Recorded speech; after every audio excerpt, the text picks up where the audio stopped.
咪住，我發現呢條片實在太短啦，不如將臨尾呢3日夾埋一齊剪啦。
各位觀眾記得喺下面留言話俾我聽，你覺得前定後好睇啲啦？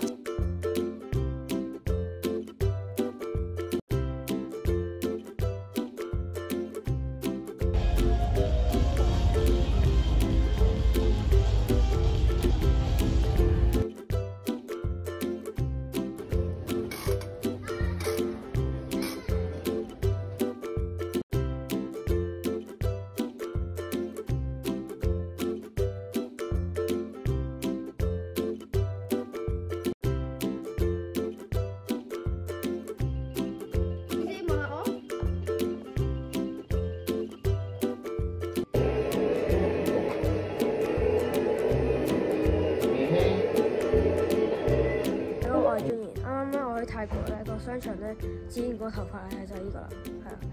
咁咧呢一個咧就我哋芭提雅嘅別墅啦。咁咧我哋而家咧就入去睇下啦。咁入到嚟呢一度咧就有個咁樣嘅地方啦，呢度擺鞋啦。咁咧呢度就有啲遮架啦咁樣啦。咁咧呢度咧入到嚟咧呢一度咧就有條樓梯咧可以上去2樓嘅。咁我哋晏啲先上2樓。咁呢度就係廁所啦，廁所就喺呢度啦。咁咧呢一度咧一入到嚟咧就見到個泳池嘅。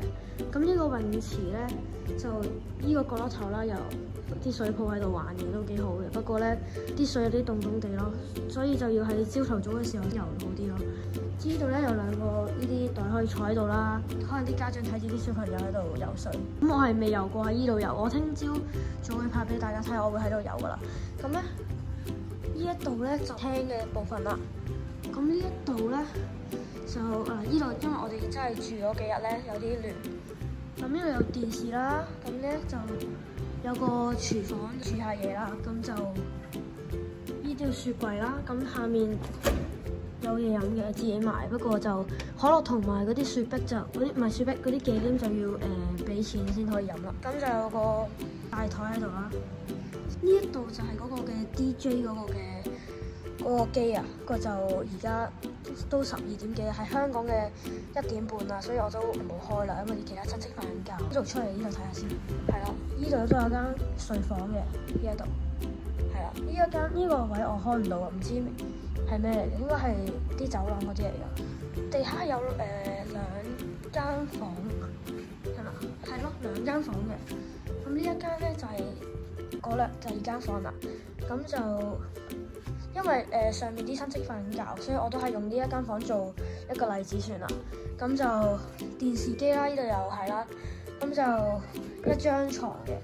咁其他房可能大啲咧，就有2張床啊，兩邊都有個燈啦，同埋就有啲插蘇位可以俾你去叉電啦。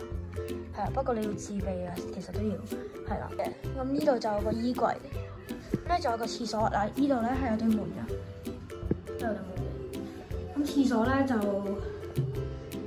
度有啲嘅工具俾你啦，有啲剃鬚刀啊、牙刷啊，仲有咩啊？係睇唔到，係牙刷呢啲執翻去。咁就係呢啲有啲杯係俾你用啦，風筒啦，又有係啦。之後咧有個沖涼嘅位置喺度啦。咁一出翻去間房嗰度先，呢度出嚟啦。咁講埋呢一度咧，就有個俾你洗衫嘅地方啦。咁咧入邊廳咧，啱啱出邊咧廳咧嗰個我哋搬咗入去嘅。咁咧呢度都有一個架啦，係啦。哇，好大隻啊！有啲驚驚地。呢度有個洗衣機啦。咁就哇好核突啊呢隻嘢！哇，快啲走先咯，驚佢入咗嚟3個字。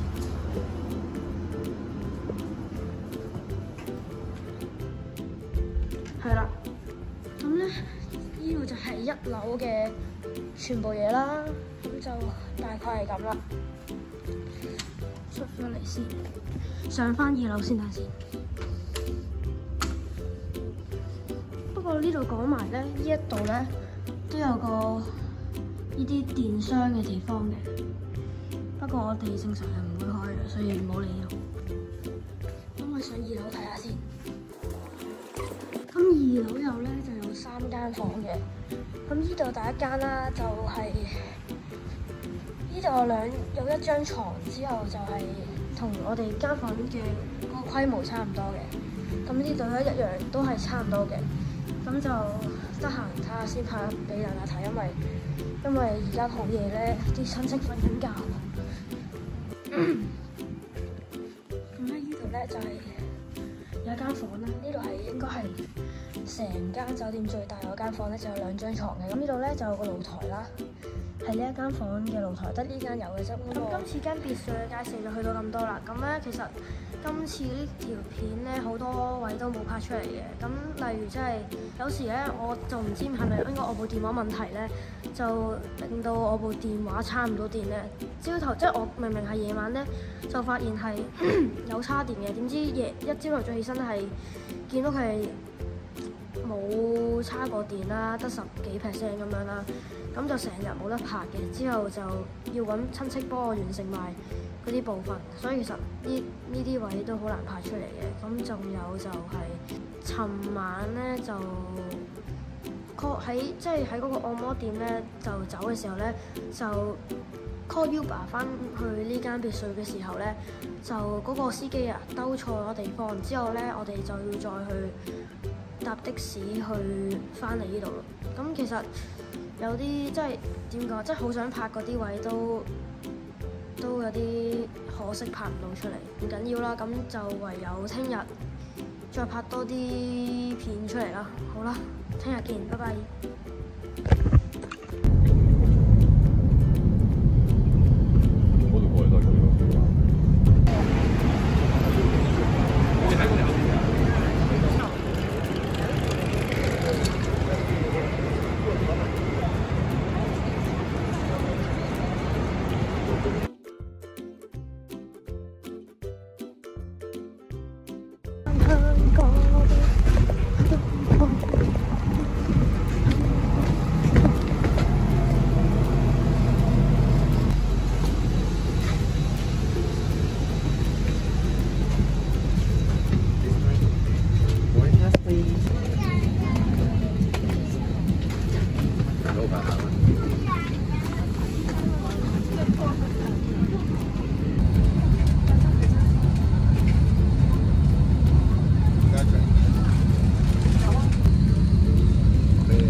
哎呀，你喵啊？唔係，人哋上面。上面定佢啊？上面嚟啊！應該係上面嚟。你唔翻屋企啊？乜㗎？翻屋企好唔好啊？而家又想留低。係咪翻屋企啊？你唔想翻屋企咩？你想留喺度啊？誒，擺翻入去啦，擺翻入去啦。